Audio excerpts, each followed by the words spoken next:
Hey there, Knicks Nation. Welcome back to the channel. Today we're diving deep into one of the most intriguing puzzles facing our team this season. How do we distribute minutes among our talented roster? This isn't just about who starts or who comes off the bench. It's about maximizing our strengths, hiding our weaknesses, and putting together a rotation that can compete with the best in the NBA. So buckle up, because we're about to break down the Knicks rotation piece by piece. Let's start with the basics. In every NBA game, we've got 240 minutes to work with. That's 48 minutes times 5 positions. Our job today is to figure out how to divide that time among our key players.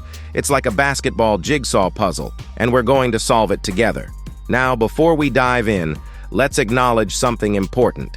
This is all speculation. Injuries happen, players get hot or cold, and coaches adjust. But this exercise gives us a great starting point to understand the challenges Tom Thibodeau and his staff are facing as they put together our rotation. Let's start at the top with our floor general, Jalen Brunson. After his breakout season last year, Brunson has cemented himself as our primary ball handler and offensive initiator. We're giving him a solid 35 minutes, all at point guard. That might seem like a lot, but remember, this is a guy who averaged 35.3 minutes per game last season. He's proven he can handle the workload. That leaves 13 minutes for our backup point guard, Miles "Deuce" McBride. Now, some of you might be thinking, only 13 minutes? Didn't Deuce show some real promise last year? You're not wrong. But with our depth at the wing positions, we're likely to see some of those guys handling the ball in the second unit too. Plus, those 13 minutes are crucial. They're the minutes when Brunson rests, and we need McBride to hold down the fort. Now here's where it gets spicy. Let's talk about Julius Randle. We're predicting 34 minutes for our all-star power forward. But wait for it, we're saying 26 of those minutes come at the 4 and a bold 8 minutes at center. That's right, people. We're calling for 4 minutes of small ball Randle at the 5 in each half. Why is this important? It's all about flexibility. Those 8 minutes with Randle at center open up a world of possibilities. We can surround him with shooters, creating a lineup that's nearly impossible to defend. Imagine Randle at the 5, with Brunson, DiVincenzo, Bridges, and Anunoby spread around the perimeter. That's a nightmare for opposing defenses. But let's not get ahead of ourselves. For our traditional bigs, we've got Mitchell Robinson holding down 25 minutes and Precious Achiuwa coming in for 15 at center. Robinson's minutes might seem low, but remember, he's coming off an injury. We need to be careful with his workload, especially early in the season. Precious is an interesting case. He showed flashes of brilliance last year, especially in the playoffs. Those 15 minutes are crucial. They're not just about giving Robinson a rest, they're about bringing a different dynamic to our front court. Precious's mobility and developing outside shot could be key weapons for us this season. Now, let's tackle our wing rotation. This is where it gets really interesting. We've got OG Anunoby, Mikal Bridges, Josh Hart, and Donte DiVincenzo to juggle. That's 4 high-quality players for essentially 2 positions. We're giving both Anunoby and Bridges 34 minutes each. These 2 are our defensive anchors on the wing, and both have shown the ability to contribute offensively as well. Bridges in particular will be interesting to watch. We're suggesting that he be staggered to run with the second unit alongside McBride. This allows Bridges to be more of a focal point offensively when Brunson and Randle are resting. For Hart and DiVincenzo, we're looking at 25 minutes apiece. Now, I can already hear some of you saying, wait a minute, these guys were crucial in our playoff run last year. Only 25 minutes? And you're right to question it. Both of these players could easily warrant more playing time on many NBA teams. But here's the thing. This is the good problem we talked about earlier. We have too much talent. It's a far cry from where we were in the playoffs last year when we were short-handed. Now, we have the luxury of bringing 2 high-quality players off the bench, players who can change the complexion of a game with their energy, defense, and timely shooting. Let's break down why this minutes distribution is so important. 1. Flexibility. By having Randle play some minutes at center, we open up more playing time for our wings. This allows us to put our best players on the floor in crucial situations. 2. Defensive versatility. With Anunoby, Bridges, and Hart all capable of guarding multiple positions, we can switch almost everything on defense. This is crucial in today's NBA. 3. Offensive firepower. Staggering Bridges to play with the second unit ensures we always have a dynamic scorer on the floor. 4. Load management. By keeping most of our key players around 30-35 minutes, we reduce the risk of burnout over the long NBA season. Now, let's address the elephant in the room, our center position.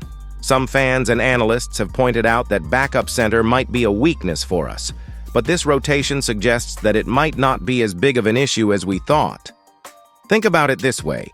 If we brought in another big man who needs 20 minutes a game, we'd be taking those minutes away from guys like Hart or DiVincenzo.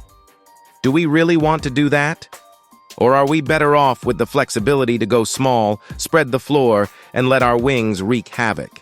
Of course, the NBA season is long and unpredictable.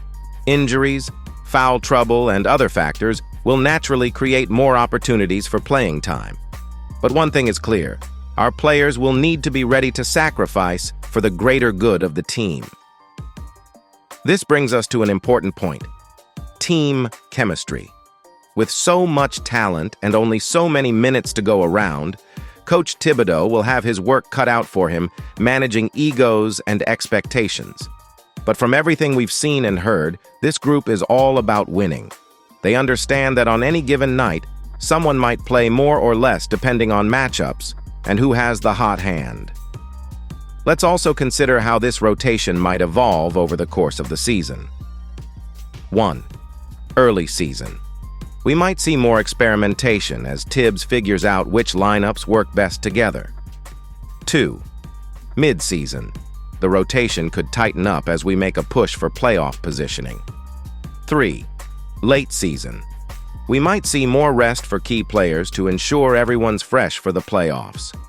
4. Playoffs.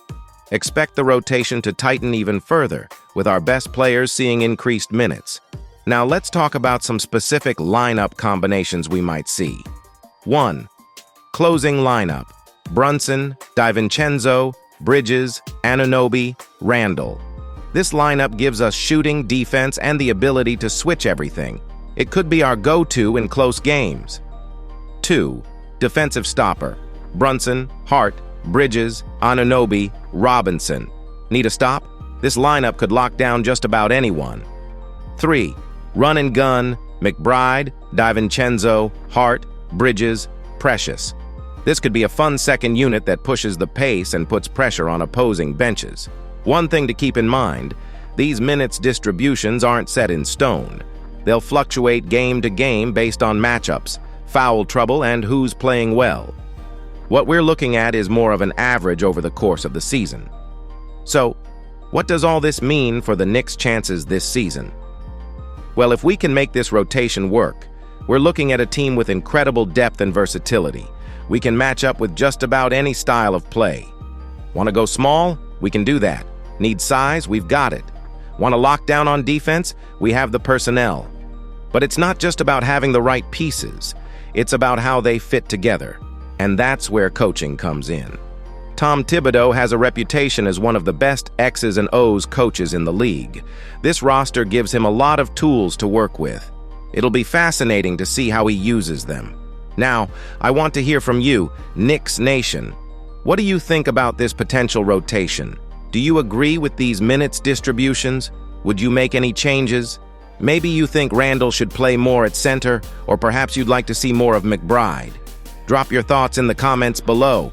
And while you're down there, if you're enjoying this kind of in-depth Knicks analysis, make sure to hit that like button and subscribe to the channel. We'll be bringing you content like this all season long. Before we wrap up, let's do a quick recap. 1. Brunson is our clear leader, playing 35 minutes at point guard. 2. Randle will play some small ball center, opening up more minutes for our wings. 3. Anunoby and Bridges will be our primary wings, each playing 34 minutes. 4. Hart and DiVincenzo will be key bench pieces, each playing about 25 minutes. 5. Our center rotation of Robinson and Precious gives us different looks. 6. This rotation gives us flexibility but will require sacrifice from everyone. Remember, Knicks fans, basketball is a team sport. While it's fun to debate who should play how many minutes, what really matters is how all these pieces fit together to create a winning team. And from where I'm sitting, we have the potential to be something special this year. Remember, whether they're playing 35 minutes or 5, every player on this roster has a role to play in our success. Here's to what promises to be an exciting Knicks season. Let's go Knicks!